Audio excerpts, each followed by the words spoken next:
The most stunning news of the day is that 10,000 government schools को privatise कर दिया गया, 40,000 गवर्नमेंट टीचर्स को इधर उधर कर दिया गया, यानी फारिग कर दिया गया। दिस इज़ गुड और बैड? आई विल से अच्छा हुआ। क्यों अच्छा हुआ?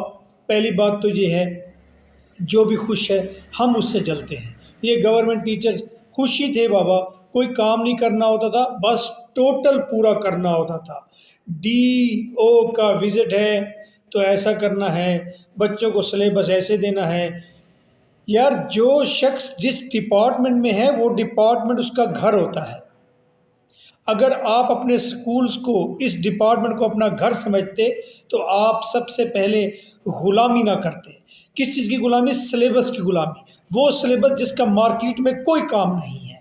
तो ऐसा होना था, ऐसा होगा। और आइंदा क्या होगा? आइंदा पढ़ने के लिए टीचर्स की ज़रूरत नहीं होगी। यहाँ ऑस्ट्रेलिया में कोई पढ़ा रहा होगा और वहीं स्क्रीन यहाँ पर चल रही होगी, यहाँ पर असिस्टेंट टीचर होगी हमारे पास, ओनली दैट। तो आप जिस डिपार्टमेंट में हैं उस डिपार्टमेंट को अपना घर समझें। वहाँ के अंदर जो तब्दीलियाँ लानी है आप बोलें, आवाज़ उठाएं। अदरवाइज ये खुशियाँ आपके पास रहेंगी नहीं। सुनाई सफी नीचे कमेंट में बताएं दिस इज़ गुड और बैड।